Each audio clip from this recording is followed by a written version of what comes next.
សម្ដេចតេជោថាបញ្ហានៅមុំបីជាល្បិចកលច្រំដែលចង់លេបយកទឹកដីខ្មែរដោយមានបញ្ជាការថ្នាក់ក្រោមនិងបពុជ្រុលនិយមថៃ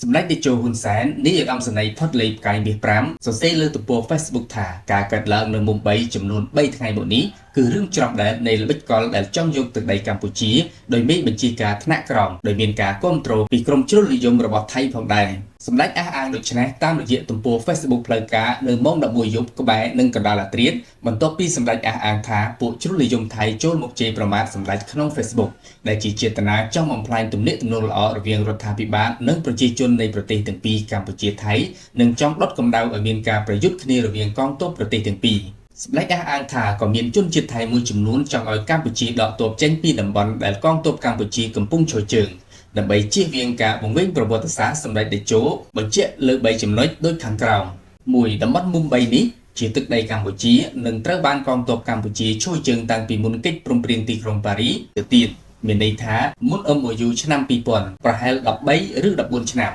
ឧនតាប្រហែលជាអាចធ្វើសាក់សីបានហើយបើមិនច្បាស់កម្ពុជានិងថៃអាចព្រមព្រៀងគ្នាយកបញ្ហានេះអមដោយផែនទីផ្លូវការដែលមានអន្តរជាតិទទួលស្គាល់មិនមែនជាផែនទីចោលគូសដោយខ្លួនឯងដើម្បីលួចដីទៅកាន់តុលាការយុត្តិធម៌អន្តរជាតិឡាអេដើម្បីបញ្ចប់សេចក្តីក្រមយុទ្ធសាស្ត្រពន្លត់ភ្លើងជាជាងអង្គុយបកផ្សែងនិងដើម្បីសេចក្តីសុខនិងសាមគ្គីភាពនៃចំនួនក្រោយកុំឲ្យមានរឿងច្រំដែលកើតឡើងបន្តទៀតរូបថតប្រមាណស្លឹកដែលខ្ញុំនិងភរិយាព្រមទាំងសហការីបានទៅកាន់តំបន់នោះកាលពីជាង15ឆ្នាំមុនគឺជាផុសតាងកាន់តែច្បាស់បញ្ជាក់ថាជាទឹកដីកម្ពុជាខ្ញុំមិនអាចស្លៀកពាក្យយោធាទៅថតនៅក្នុងទឹកដីថៃឬទឹកដីឡាវនៅតំបន់នោះបានទេពិតមែនតែពេលនោះខ្ញុំទទួលកងទ័ពឡាវនៅក្នុងរោងបុននេះត្រូ